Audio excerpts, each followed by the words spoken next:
My name's Adam. I'm 39, work in auto repair. Grease under my fingernails, hands calloused, back stiff by the time I get home every night. I'm not a complicated man. I love steak on Sundays, cold beer on game night, and my wife. At least I did. Claire and I met when we were both broke and hopeful.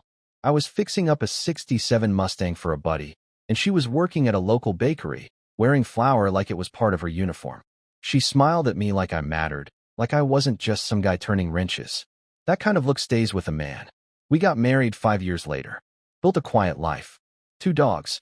A fixer-upper with a crooked fence I kept promising to straighten. We laughed a lot, at first. Took road trips. Fought over little things, and made up in the kitchen with cheap wine and hands that couldn't stay still. But something changed. You always hear people say that.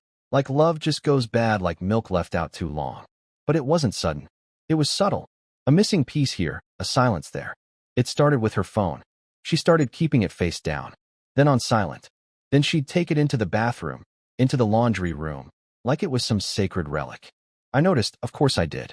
But I didn't say anything. You don't want to be that guy, the insecure one, the jealous husband. You want to believe your person when they say, he's just a friend. His name was Daniel. Coworker. Funny, harmless, gay, she said once, even though I never asked. That line stuck in my head like a splinter. I asked about him one night, offhandedly, like I was curious, not concerned. She got defensive real fast. Said I was being paranoid. Said she was allowed to have friends. She was right, in theory. But something in her tone, it didn't match the words. She started working late more often, coming home with excuses that felt rehearsed.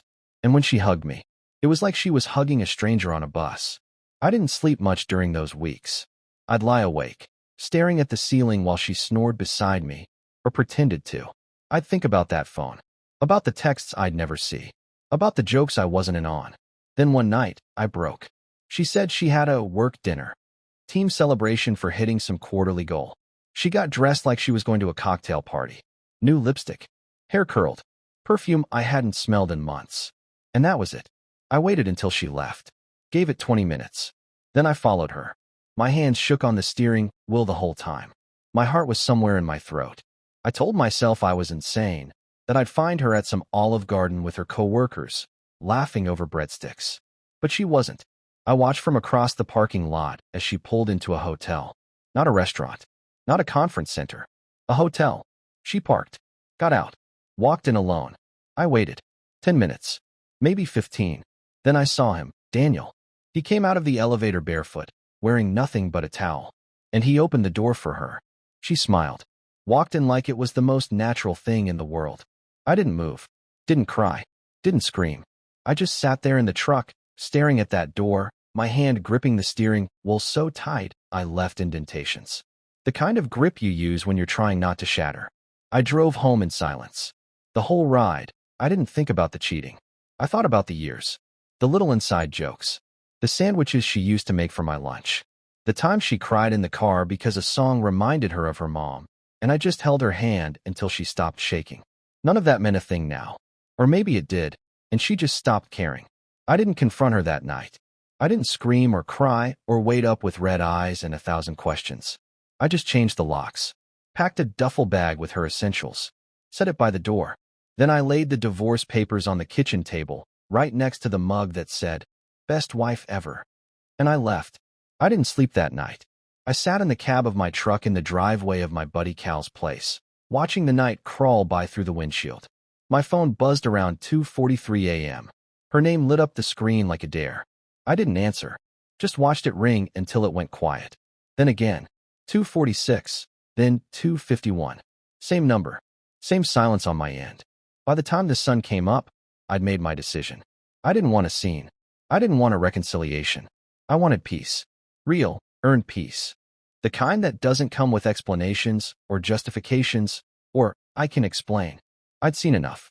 Cal opened the door around 7, still in boxers and half asleep. I didn't even have to say anything. He just nodded and stepped aside. "You can take the spare room," he said. "Stay as long as you need." I muttered thanks and carried in my duffel. Meanwhile, back at the house, I knew what was happening. Claire was probably pacing the kitchen, calling everyone she could think of. Maybe Daniel too. Trying to put together her version of the story, the one where she wasn't the villain.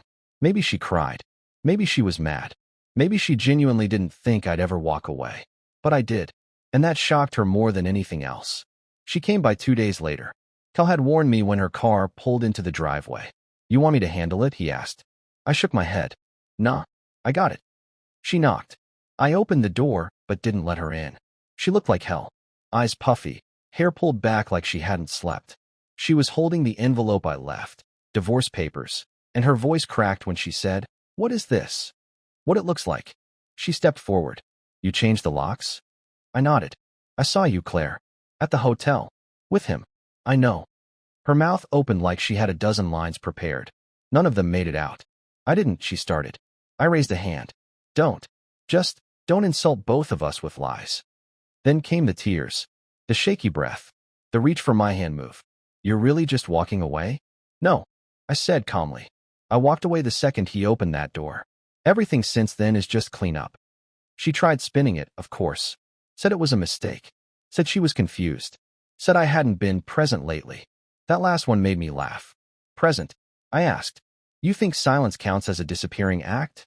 You were the one who stopped touching me, talking to me, looking at me like I mattered." She looked down, and for once, she didn't fight back. "You could have talked to me," she whispered. "I did," I said. "You just didn't listen." She left without taking her bag. Just stood there in the driveway a while before driving off. I watched through the blinds and didn't feel a damn thing. That was the hardest part. Not the betrayal. Not even the loneliness. It was the numbness. The realization that the love I'd built my world around wasn't real anymore, and maybe hadn't been for a long time. The house got quiet after that. Too quiet, some days. I stayed with Cal for a few weeks. Found a small place in East Ridge with a cracked driveway and a noisy fridge, but it was mine. Clean break. No ghosts in the walls. I got my name off the mortgage. Split the assets. Walked away from the house, the furniture, even the dogs. She begged to keep them. I let her. I didn't want any living reminders. The funny thing is, she still texts. Every now and then. Saw a movie we liked. Heard a song. Just thinking about you. I never respond. Because I'm not that man anymore. The man who waited up. Who believed he's just a friend.